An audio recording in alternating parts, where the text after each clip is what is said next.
Imagine you're in a museum.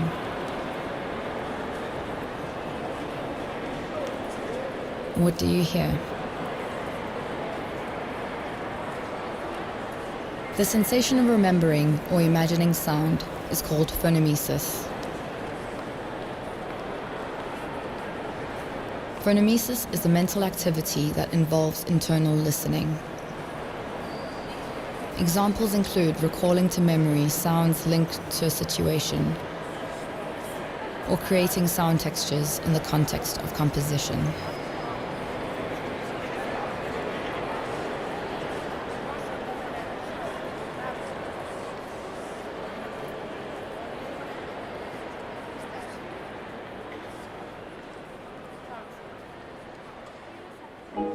Gardien de tombeau, sentinelle des morts, chien de garde de l'invisible, ces statues d'ancêtres ne forment pas un cimetière. Nous mettons des pierres sur nos morts pour les empêcher de sortir. Le nègre les conserve près de lui pour les honorer et profiter de leur puissance dans un panier rempli de leurs ossements. C'est des morts que procède toute sagesse et toute sécurité. Ils sont les racines du vivant. Et leur visage éternel prend parfois forme de racine.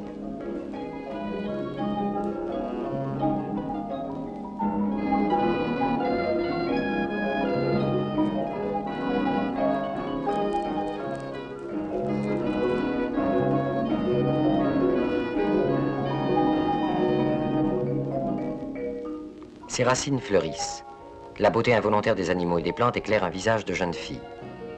Et nous pouvons bien prendre sa lumière pour un sourire ou même son huile pour une larme et nous émouvoir, à condition de bien savoir que ces images nous ignorent, qu'elles sont d'un autre monde, que nous n'avons rien à faire dans ces conciliabules d'ancêtres qui ne sont pas les nôtres.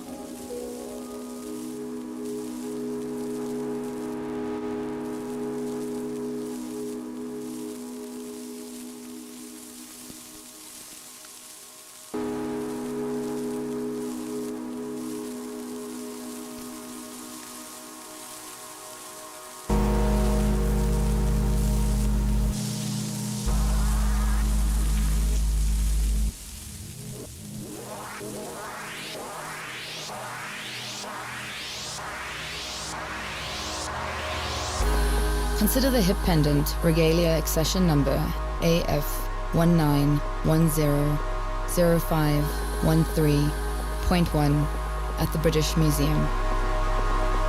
It is carved from ivory in the form of a naturalistic human face, hairstyle carved in low relief, head crowned with a circlet of European heads inlaid with copper alloy, decorative pierced lattice work, rough below chin, inlaid with copper alloy, series of suspension loops around outside, 2 vertical bars incised into forehead, inlaid with iron, 4 scarification marks carved above each eye, iron inlay around eyes, pupils inlaid with iron, 2 suspension loops on each side. Made in Benin City, height 24.5 centimeters, width 12.5 centimeters, depth 6 centimeters.